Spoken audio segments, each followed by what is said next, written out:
ਦੋਸਤੋ red Friesian ਗਾਂ ਭਰਾਵਾਂ ਨੂੰ ਵਹਾਣੀ ਹੈ। ਪਿੱਛੇ ਵੱਛੀ ਵੀ ਰੈੱਡ ਫਰੀਜ਼ੀਅਨ ਹੈ, ਹੈ ਵੀ ਟੀਕੇ ਦੀ ਹੈ ਤੇ ਭਰਾਵਾਂ ਨੂੰ 4,30,000 ਦੀ ਮਿਲਣੀ ਹੈ। ਰਾਤ ਦੀ ਸੂਈ ਹੈ। ਨਾੜੂ ਮੈਂ ਤੁਹਾਨੂੰ ਵੱਛੀ ਦਾ ਵਹਾ ਦੇਣਾ। ਟੋਰ ਫੇਰ ਕਿਧਰ ਵਹਾਓ ਭਾਈ, ਇੱਧਰ ਆਓ। ਚੱਲਾ ਭਾਈ ਫੜੋ ਜਰਾ ਇਹਨੂੰ, ਵੱਛੀ ਨੂੰ ਤੋਰੋ ਇੱਥੇ ਬਣ ਕੇ ਖੜੀ ਕਰੋ। ਹਵਾ ਨਜ਼ਰ ਆਏ ਦਾ ਮੈਂ ਤੁਹਾਨੂੰ ਖੋਲ ਕੇ ਟੋਰੋ ਭਾਈ ਇਹਨੂੰ। ਰਾਤ ਦੀ ਸੂਈ ਹੈ, ਪੁੜੇ ਛੁੜੇ ਵੀ ਹਲਾ ਨਹੀਂ ਸੂ ਚੁੱਕੇ। ਇਹ ਵੱਛੀ ਹੈ ਪਿੱਛੇ, ਖਲਾਰ ਦੋ ਇੱਥੇ ਵੱਛੀ ਨੂੰ ਨਾ ਕਰੋ ਬਸ ਤੋਰੋ। 4,30,000 ਰੁਪਏ ਚ ਤੇ ਦੁੱਧ ਈਜ਼ੀਲੀ 16-17 ਕਿਲੋ ਦੇਣ ਵਾਲੀ ਹੈ ਵੇ। ਕੋਈ ਸਾਮ ਭਰਾ ਬਹੁਤੀ ਕਰੇਗਾ ਤੇ ਉਹਦੇ ਕੋ ਉਮੀਦ ਹੈ ਕਿ ਇਸ ਤੋਂ ਵੀ ਜ਼ਿਆਦਾ ਕਰੇਗੀ। ਲਿਆਓ ਸੂਰਾ, ਸਿਰੋਂ ਵੀ ਮੋਨੀ ਹੈ, ਦੂਸਰਾ ਸੂਆ ਵੇ।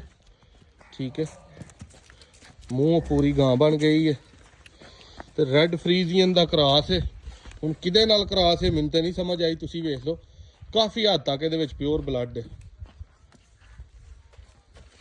ਨੰਬਰ ਆਪਣਾ 0324 8182 ਹੈ। ਲੋਕੇਸ਼ਨ ਤਹਿਸੀਲ ਡਸਕਾ, ਜ਼ਿਲ੍ਹਾ ਸਿਆਲਕੋਟ।